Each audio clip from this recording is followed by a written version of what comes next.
Hello everyone, আশা করি সবাই ভালো আছো, সুস্থ আছো। আমরাও খুবই ভালো আছি ও সুস্থ আছি। আর একটা নতুন ব্লগে তোমাদেরকে সবাইকে অনেক ভালোবাসা এবং স্বাগত জানাচ্ছি। এটা হচ্ছে আমার শ্রাবণ মাসের তৃতীয় সোমবারের বাবা শিবের পূজার ব্লগটাই আমি তোমাদের সামনে শেয়ার করব। প্লিজ তোমরা সবাই পাশে থাকো, নিশ্চয়ই পূজার ব্লগটা খুবই ভালো লাগবে। তো যেহেতু শ্রাবণ মাস চলছে, সবুজ চুড়ি পরেছি, সেই জন্য আমি শাড়িটাও সবুজ কালারের পরে নিয়েছি।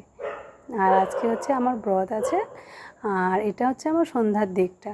দুটো সোমবারেই আমি সকালের দিকে পুজো দিয়ে দিয়েছি। আজকে যেহেতু ব্রত রাখছি, সেই জন্য সারাদিন ব্রত রেখে সন্ধ্যাতে আমি ভোলে বাবাকে পুজো দেব। আর আজকে একটু পঞ্চামৃত দিয়ে স্নান করাবো বাবাকে, সেই জন্য পঞ্চামৃতটা আমি উপরেই তৈরি করে নিলাম। দুধ দিলাম, দুধ, দই, ঘি, মধু আর হচ্ছে চিনি দিয়ে পঞ্চামৃতটা তৈরি করে নিয়েছি। তারপরে হচ্ছে বেলপাতাতে একটু একটু করে চন্দনের টিকা লাগিয়ে রেডি আমার পুজোর থালা। কেমন হয়েছে পুজোর থালাটা তোমরা অবশ্যই কমেন্টে জানিও।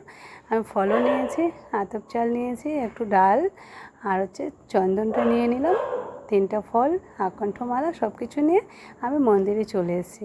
হ্যাঁ, আর এই মন্দিরটা না আমাদের বাড়ির, যারা আমার আগের পুজোর ব্লগটা দেখছো নিশ্চয়ই জানো আমাদের বাড়িতে একটা ভোলে বাবা আছে।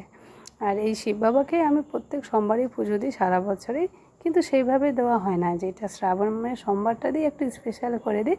অন্য সময় হাতের কাছে আমার যেটা থাকে সেটা দিয়েই দিই। কোনো সময় এরকমও হয় যে আমি 3টা বেলপাতা দিয়েও ভোলে বাবাকে পুজো দিয়ে দিই। আর ভোলে বাবাকে পুজো দিতে একদম বেশি কিছু আয়োজনের প্রয়োজন হয় না, তাই না বলো? শুধু মনটার প্রয়োজন হয়। তো আমি মন্দিরে এসে প্রথমে ওম লিখে দিলাম, তারপরেই ভোলে বাবার মাথায় আমি পঞ্চামৃতটা দিয়ে সুন্দরভাবে স্নান করিয়ে সাজিয়ে দিচ্ছি হয়তো শ্বেত চন্দন দিয়ে সুন্দরভাবে টিকা লাগিয়ে সাজিয়ে দিলাম ভোলে বাবাকে। কারা কারা শিব পুজো করো তোমরা অবশ্যই কমেন্টে জানিও। আর বাড়িতে কি ভোলে বাবাকে পুজো দাও নাকি কোনো ধামে যাও? আমারও ইচ্ছা আছে কোনো এক ধামের মন্দিরে গিয়ে, মানে যেখানে ব্রাহ্মণ থাকে সেখানে যাওয়ার। সেখানে গেলে অবশ্যই জানাবো। আর এটা হচ্ছে আমার সোমবারের, পোস্ট করতে একটু আমার দেরি হয়ে গেল, তার জন্য সরি। তো এখন আমি যে নগুনটা এনেছি সেটা আমি ভোলে বাবাকে পরিয়ে দিলাম, আকণ্ঠর মালাটাও পরিয়ে দিলাম। আর একটু ফাঁকা লাগছে, কারণ কি আমার বাচ্চা দুটো নেই। বাচ্চা দুটো থাকলে আর একটু ভালো হতো। দুজনেরই টিউশন আছে, দুজনকে টিউশনে পাঠিয়ে দিলাম। ওরা আসতে অনেক লেট হয়ে যাবে, সেজন্য পুজোটা আমরা দিয়ে দিচ্ছি, আমি আর আমার হাজব্যান্ড। তো সব কিছু ফুল টুল চড়ানো হয়ে গেছে। আর পুজো শুরু হওয়ার আগে আমি ধূপ আর ধুনাটা জ্বালিয়ে নিয়েছি, সাইডে প্রদীপও লাগিয়ে দিয়েছি। কথায় আছে বলে ধূপ ধুনা জ্বালালে না ভগবানের সেখানে আগমন হয়। তো ওম নমঃ শিবায়, ওম নমঃ শিবায়, ওম নমঃ শিবায়। তো ওম নমঃ শিবায় বলে আমি দুধটা ঢেলে দিলাম। আমি সেরকম মন্ত্রসন্ত্র কিছু জানি না, যখন যেই ঠাকুরের পূজা করি তখন সেই ঠাকুরের নাম নিয়েই পুজোগুলো শুরু এবং শেষটা করে দিই। আর বিশেষ কিছু আমি জানি না, যে স্নানের মন্ত্র, জল ঢালার মন্ত্র। আমি পুরো পুজোটাই ওম নমঃ শিবায় বলি, যতটা পারি বেশি বলার চেষ্টা করি। তারপরে ভোলে বাবাকে দুধ ঢেলে দিয়ে এখন একটু ফুলের পাপড়ি আর সব ফলগুলো যেগুলো আছে সব চড়িয়ে দিলাম। তারপরে হচ্ছে একটু অখণ্ড আতপ চাল দেওয়া ভোলে বাবাকে খুবই ভালো, তাতে সংসারে যত অমঙ্গল আছে সব উনি নিয়ে চলে যান। আর একটু হচ্ছে গ্রিন কালার বা কালো ডালটা দেওয়া খুব ভালো, তো আমি গ্রিন কালার ডালটা দিলাম। এটা নাকি ভোলে বাবা সবাইকে সুস্থ রাখবে আর ভালো রাখবে, সেই জন্য সেটাও আমি চড়িয়ে দিয়ে দিলাম।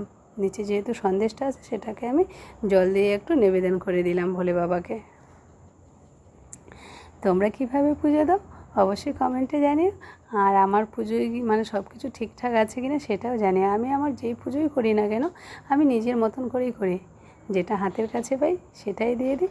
আমার মন যা বলে আমি সেভাবেই পুজো দিই। আমার পুজোর মানে এক্সট্রা কোনো কিছু আমি নিয়ম ইউজ করি না, যেটা পারি সেভাবেই করি। এক কথা মনের মতন করেই করি আমি। তো তারপরে আমার বর আছে, বড় মালা নিয়ে আসছে, তো বলছে আমি শেষে পরিয়ে, তো আমার বরকে বললাম, আমার বড় একটা আকণ্ঠর মালা পরিয়ে দিল। ও ভোলে বাবাকে প্রণাম করছে,